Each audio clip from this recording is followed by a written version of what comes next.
Welcome back to The Deep Dive, the place where we take the most complex, dense stacks of sources, ancient wisdom, modern research, and philosophical texts, and distill them into the pure, potent insight customized just for you, the learner. Our goal is always to deliver that transformative aha moment, but, without all the information overload that usually comes with it. And today, we're going, I think, deeper than we ever have before. We're not talking about markets or technology. No, we're plunging into what our source material calls the ultimate science, the inner world. We're performing a deep dive into the very essence of Tibetan Buddhism. Yeah. Specifically, we're looking at Osho's commentary on the foundational wisdom of Atisha's 7 points of mind training, which is known in Tibetan as Lojong. And these are, 11th century teachings?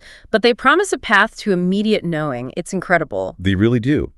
The material we have frames these ancient sutras not as, philosophy, right, but as a scientific experimental manual for your own consciousness.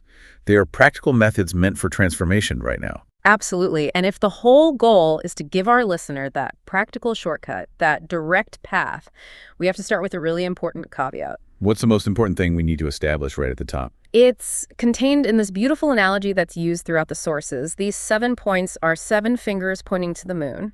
Yeah. And the absolute mission for you, the learner, is to look at the moon, the truth, and to absolutely not cling to the fingers. The methods, the practices, they're temporary. So don't get hung up on the tool itself. Exactly. The insight is eternal, but the method is just the raft to get you across the river. Okay, let's unpack the source of this insight then. Before we even touch the 7 points, we have to understand the man who integrated them. Who exactly was Atisha? Why are his teachings seen as this sort of unified theory of enlightenment? Well, Atisha was an Indian master. He was absolutely instrumental in the revival of Buddhism in Tibet back in the 11th century. He's revered, of course, but the source gives him a title that really emphasizes his uniqueness. He's called Atisha the Thrice Great. The Thrice Great. And we really need to pause here, because according to the tradition, his spiritual training was completely unique. It has never happened before, and it has never happened since. So that suggests he didn't just follow one path to enlightenment. He must have integrated 3 distinct, perfected approaches. What does that mean for the structure of his Lojong teachings? It means he learned the paths to ultimate reality from 3 completely distinct, fully enlightened masters. He absorbed the most perfect version of each dimension of the truth. That's a powerful idea. Think of it this way. The journey to the ultimate truth is like climbing Mount Everest. There are multiple faces to the mountain, right? And each one requires specialized skills, a different orientation. A completely different approach. Exactly. Atisha learned the most perfected route up 3 of the major faces, and by doing that, he integrated the total geography of the spiritual peak. That's a fantastic metaphor for synthesis. So let's look at those 3 faces, those 3 masters, because they must define the entire structure of the 7 points. Who was the first master? The first was a man named Dharmakirti, a great Buddhist mystic, and his path was focused entirely on the via negativa, the path of negation. Okay, the path of negation. What does that mean in practice? It's the ultimate path of emptiness, or what's called no mind. His teaching was all about how to become thoughtless, how to drop all mental content, all your assumptions, all your beliefs. It's about clearing the space internally. So knocking down all the internal walls and then identifying yourself with the clear space that remains, that sounds like necessary groundwork, a clearing phase to stop all that internal noise. It's the essential first step. When you attain through emptiness, that lack of content, that pure void becomes the primary lens you see reality through. But that's only 1/3 of the story. Right. The second master was Dharmarakshita, who taught Atisha the positive expression of religion, love and compassion. And was this the kind of compassion that immediately turns outward to help the world? Yeah. The active, engaged kind? Not initially, no. Dharmarakshita taught an inactive or passive compassion. It's often described as feminine compassion. This is the profound stillness of the meditator who has attained bliss and simply sits, radiating that compassion and joy outwards. So they aren't actively seeking out suffering to fix it? No, they don't need to. They wait for others to come and partake in their joy. It's the love waiting to be received, not the love that goes out searching. Okay, so we have the ultimate clearing, which is emptiness, and the ultimate stillness, which is that inactive compassion. So the third master must have provided the active component that synthesized the whole thing. Correct. The third was Yogin Maitreya. He taught Atisha the art of active love, or what you could call masculine compassion. And this is love in action. This is love in action, characterized by a technique we'll discuss in detail later, the radical act of taking the suffering of others and absorbing it into your own heart. This is the deliberate, challenging, and courageous flow outward into the world. So Dharmakruti gave him the space, the no mind. Dharmarakshita gave him the silent realization of love. And Yogin Maitreya gave him the methodology to make that love a dynamic force in the world. Precisely. And once all three dimensions, emptiness, inactive compassion, and active compassion are integrated, the fulfillment is total. Atisha was able to fuse this Trimurti, this three-faced reality of the ultimate, and that's why the 7 points are such a condensed, complete, and utterly powerful path. This incredible lineage really sets the stage for the first big intellectual hurdle we face in the source material, which is defining the nature of knowing. You mentioned that religion is a science, but not a science in the way we usually think of it. Let's unpack that apparent paradox. Yeah, this is key. We have to first distinguish between knowledge and knowing. Okay. Ordinary science, physics, chemistry, biology, that's all object-oriented knowledge. It deals with content. It knows something, how atoms work, how gravity behaves, how cells divide. So we call that knowledge, and it's always about an object external to the person who knows it. Correct. And the source uses a beautiful analogy to describe this kind of knowledge. It says it's mixed with mud. It's content-laden. We're constantly acquiring content, data, information. That's the mud of the world. So where does religion, in this context, fit into that scale? Religion, in this deep sense, is defined as the ultimate knowing. It isn't object-oriented. It knows nothing. But it is knowing itself, utterly pure of content. What does that feel like? It's awareness looking at awareness. It's the mirror reflecting the mirror. There's no object, just the pure quality of seeing. So the scientific rigor of religion, if we can call it that, is the rigor of purification. It's the process of shedding all that content until only the consciousness itself remains. That's the key synthesis. And this process is described through 3 stages. First, there is the mud, which is ordinary knowledge, all the content of the world. Right. Second, the lotus appears. And this lotus is religion mixed with the mud. What specifically is the lotus mixed with mud in practical terms for you, the learner? It's the necessary intermediate phase. It's organized religion, traditions, rituals, specific scriptures, or even the methods we're about to discuss. It's a purified kind of content that's pointing toward contentlessness. So the method is sacred, but it's still something to hold on to. It still has form. Exactly. For the mind to grasp the concept, it first needs that form. It needs the lotus. We can't jump from the mud directly into the pure air. We need the structure. But if we stop at the structure, we become slaves to the ritual or the method. Precisely. Which is why the ultimate stage is reached only when even the lotus disappears and only the pure fragrance remains. This fragrance is the highest, purest, knowing philosophia ultima. It's spontaneous, contentless awareness. And this perfectly illustrates why the ultimate truth can't just be transmitted through books or lectures, which all rely on information, on content. If I'm the learner seeking that ultimate shortcut, the material has to be experienced, not just read about. The 7 points are just pointers. If you try to hold on to the information or the methods, the fingers, you completely miss the moon. And this leads to the second crucial realization. When the goal is achieved, the path is instantly forgotten. All the scriptures and methods become utterly useless. The need for the raft disappears the moment you reach the other shore. To keep carrying the raft forward is just a failure of logic. It sounds like the entire project of enlightenment, as Atisha defines it, is a self-annihilating process. The tools we use have to be designed to destroy themselves when their utility is over. That is precisely the intelligence required. Because if the path is fulfilled and yet you still cling to the memory of it or the method, you've just reintroduced content to the pure mirror. The mind comes right back, just dressed in the robes of spiritual achievement. So we've established that the goal is this contentless, pure, knowing what Atisha calls bodhicitta. And being a meticulous scientist of the inner world, he doesn't start with the profound techniques. He starts with the necessary preconditioning phase. Section 2 begins with this foundational shift, the 3 prerequisites that prepare the ground. That's right. Sutra 1 states it plainly. Learn the preliminaries. You have to internalize these 3 truths before any technique can genuinely work. If the foundation is shaky, the whole structure will just collapse. And the first preliminary truth seems deceptively simple, but it really tackles the core illusion of separation. truth is. We spend our entire lives seeking truth or God or fulfillment as if it were geographically distant, in the Himalayas or in a distant heaven or in some future achievement. Atisha says that truth or God is not far away at all. It is here now. But if it's right here, why are we perpetually blind to it? Why can't we see it? It's because of the lack of perspective, the lack of distance. We are surrounded by it, totally immersed in it. The source uses the analogy of a fish in the ocean. The ocean surrounds the fish completely. It's born in it, it lives in it, it will disappear into it. And yet, the fish may never become aware of the ocean because it has never known anything else. The constant presence makes it invisible. So our ignorance isn't due to some cosmic hiding game, but just our total immersion.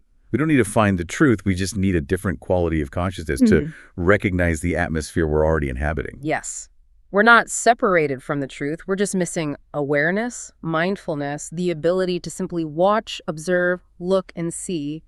We are blind and deaf to the ocean because we are so busy navigating our own internal world. Which brings us directly to the second preliminary, which identifies our main obstacle. Mind is the barrier. The mind is literally the only thing hindering the truth. It's described as a continuous film, a total fantasy machine made of dreams and desires. Just think about it. The past regrets that plague you, the future ambitions that obsess you, the constant judgments about how things should be, that's the film. It is a massive internal structure. And if we translate that for the modern learner, what is that Great Wall of China built from today? Oh, it's built from scrolling feeds, political outrage cycles, the endless pursuit of professional validation, self-doubt, and the continuous internal narrative that insists on labeling and categorizing absolutely everything. So the mind surrounds us like that Great Wall, keeping the fish utterly engrossed in its own internal movie, preventing us from ever recognizing the ocean that surrounds us. It's an attention barrier, not a physical one. That's a great way to put it. And if the mind is just this fantasy, the question becomes, how do we break through it? How do we tear down that wall? Which leads to the third preliminary. No mind is the door, or bodhicitta. Atisha uses this specific term, which can be translated as Buddha mind or Christ consciousness. It is the mind without content, without thoughts, just pure awareness. I need to anchor that concept for the listener because it's a tricky one. If bodhicitta is mind without content, how is that different from just being unconscious or sleeping or being completely blanked out? That's a vital distinction. Unconsciousness is a state of the absence of mind.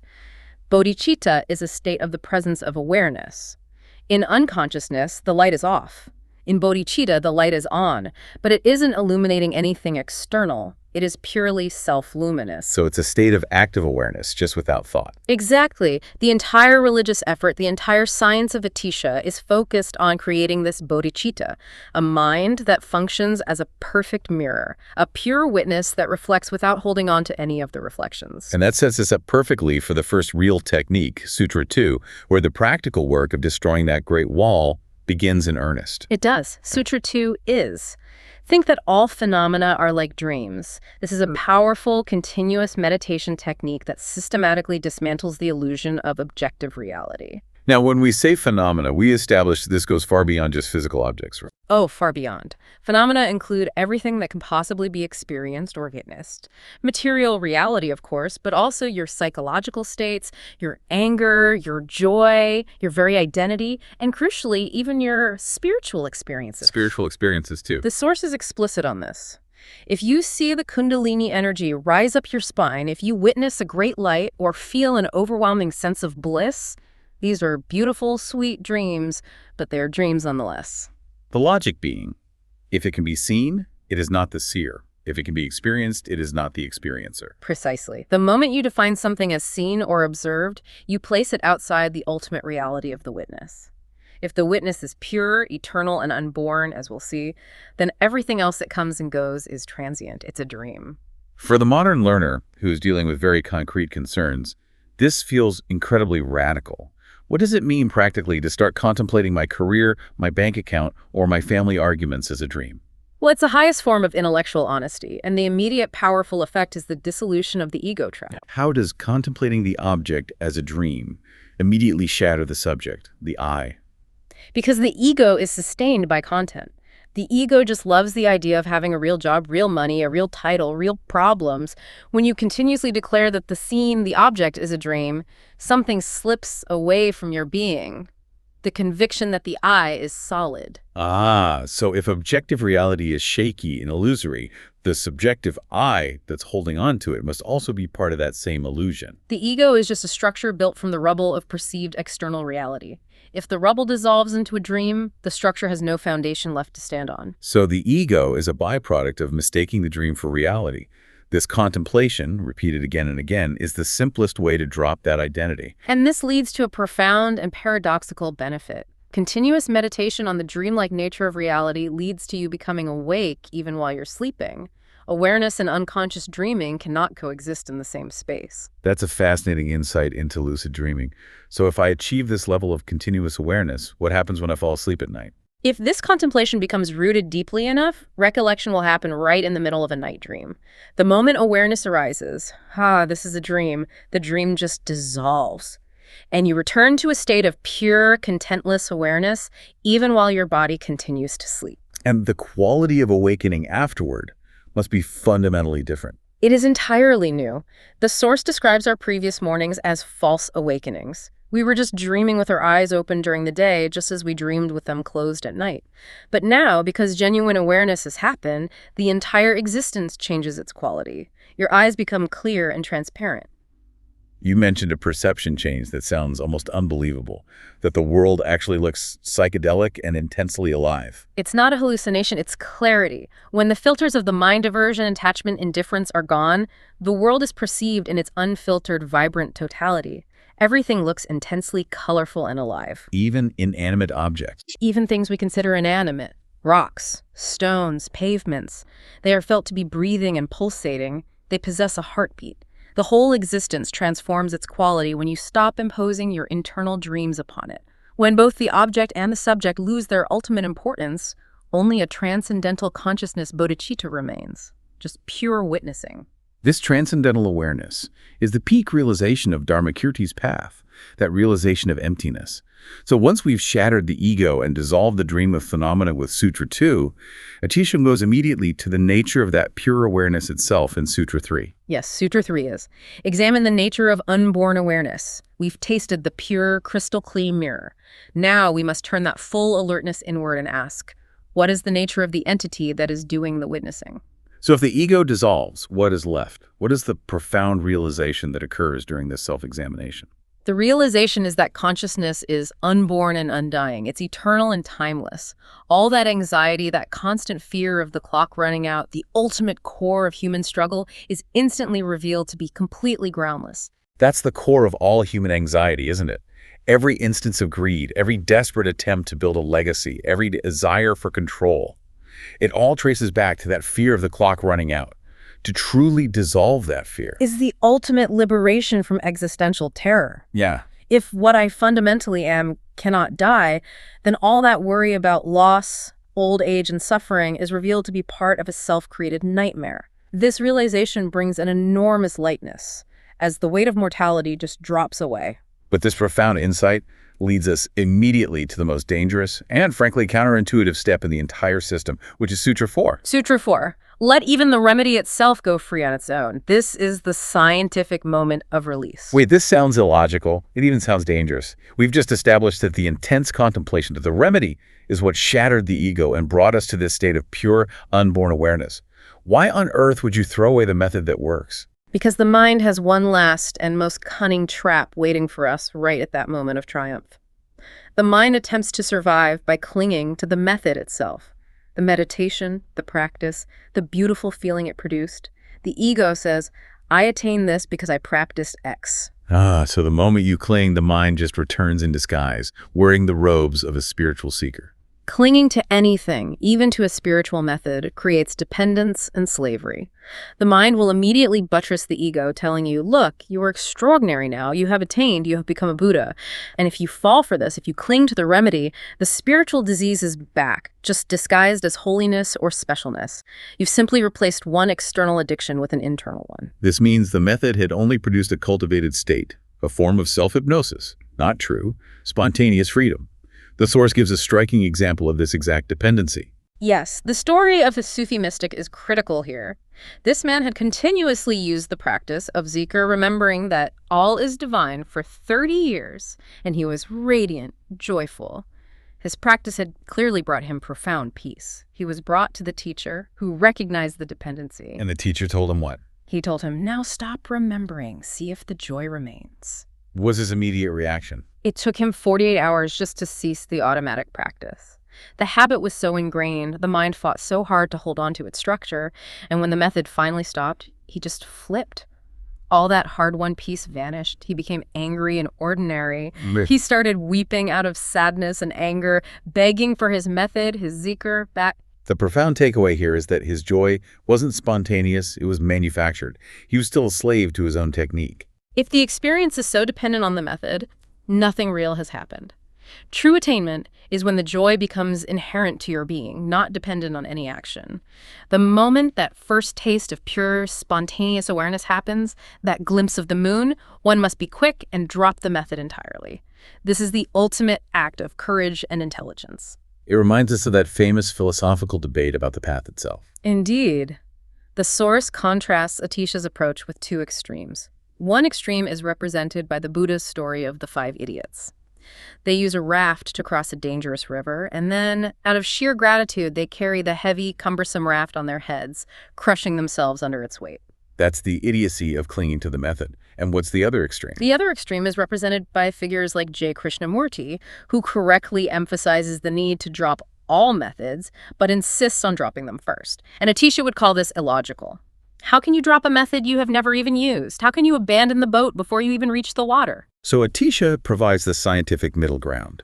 Use the method with totality, be thankful for the beautiful craft that it is, and the moment you reach the shore, abandon it without clinging.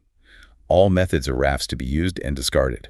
And this successful letting go leads naturally to Sutra 5. Settle in the nature of basic cognition, the essence. So if we drop the remedy, the mind stops clinging, we've abandoned all the boats, all paths, all dreams. Where do we go now? There is nowhere left to go, and that is the entire point. Relaxation happens on its own accord. You just settle into your essence, into pure awareness without any effort or struggle. If your awareness still requires a method to be sustained, it's cultivated, not natural. When the essence remains, it's spontaneous and requires no effort to maintain. This is the true permanent samadhi. But Atisha was a pilgrim himself, and he knew that permanent settling doesn't happen instantly.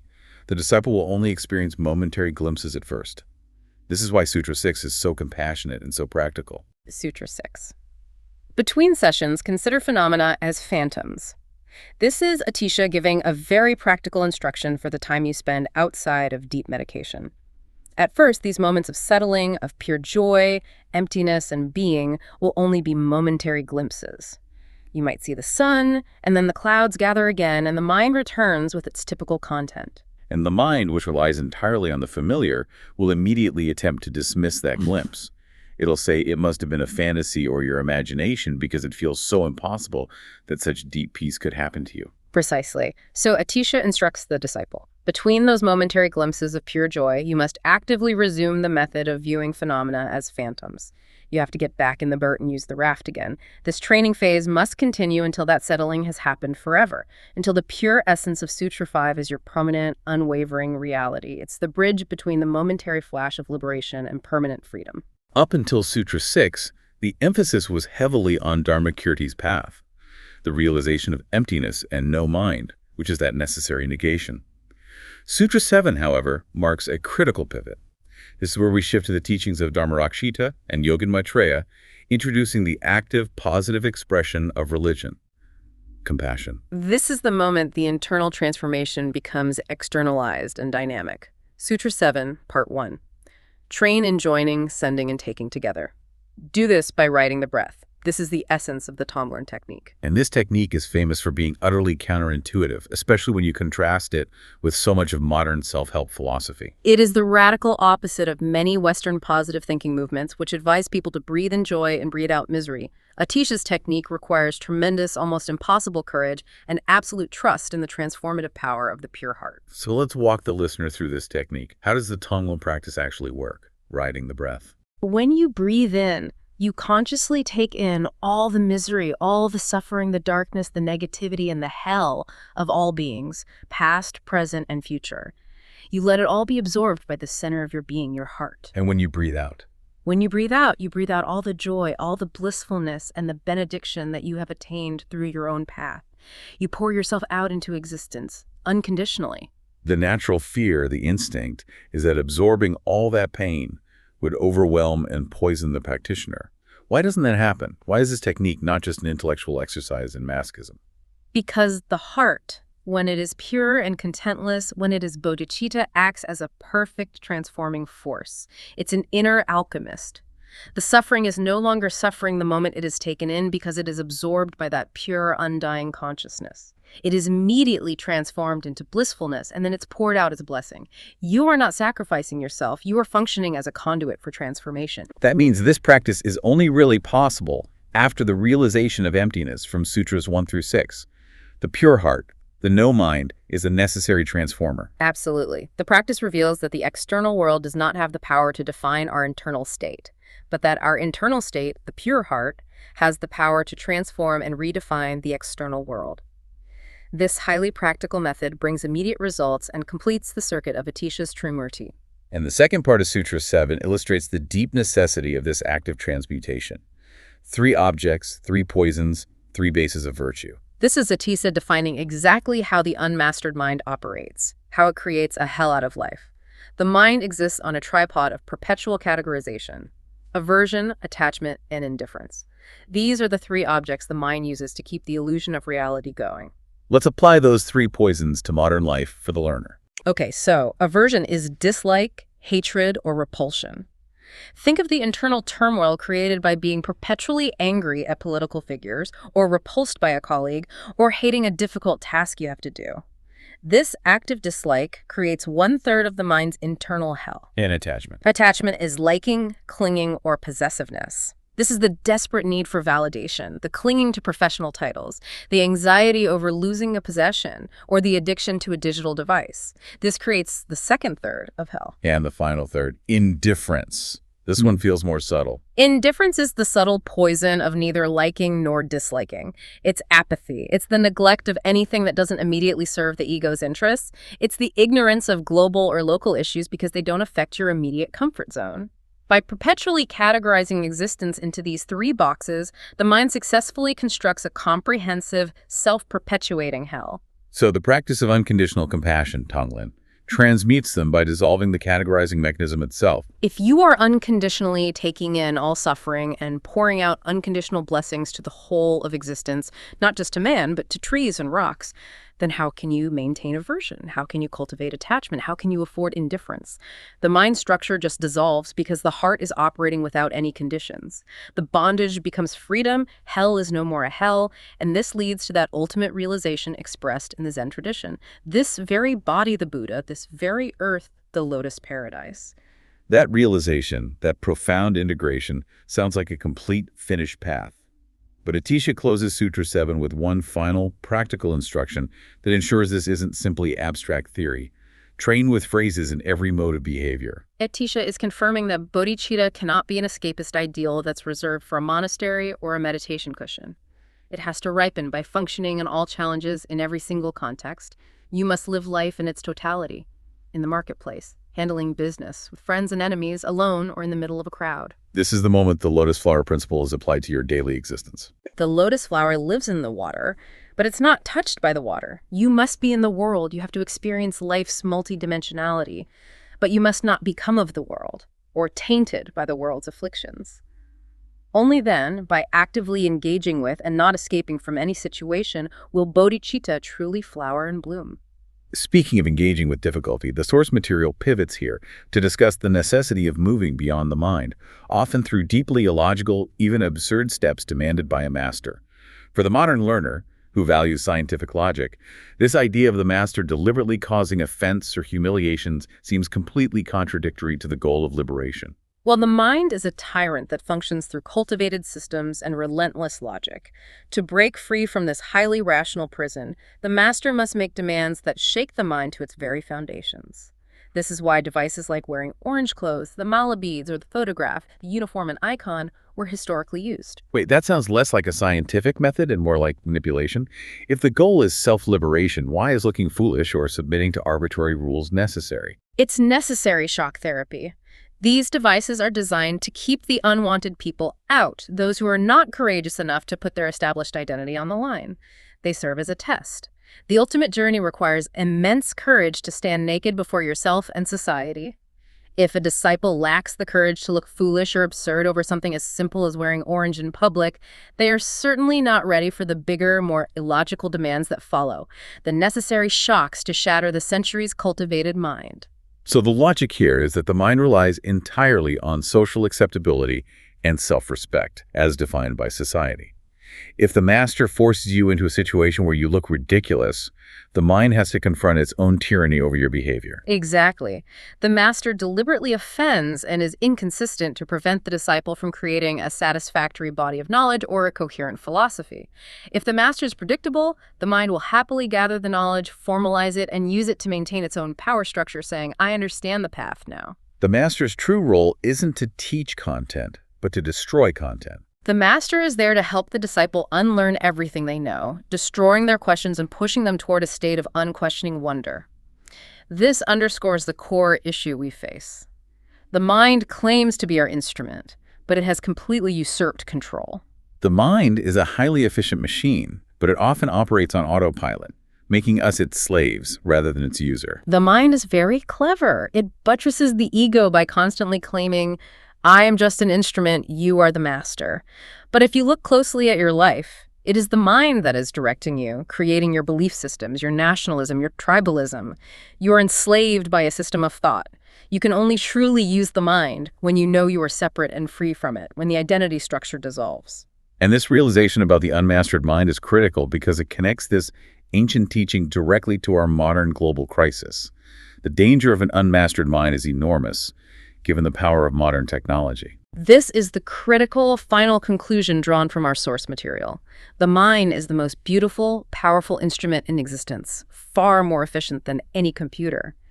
But precisely because its powers are so great, there is an inherent danger. It can overpower the master, the pilot, which is awareness itself. And the most potent and tragic example given is Albert Einstein. Einstein had one of the most beautiful minds, a mind of unimaginable capability, yet he was instrumental in the creation of the atom bomb.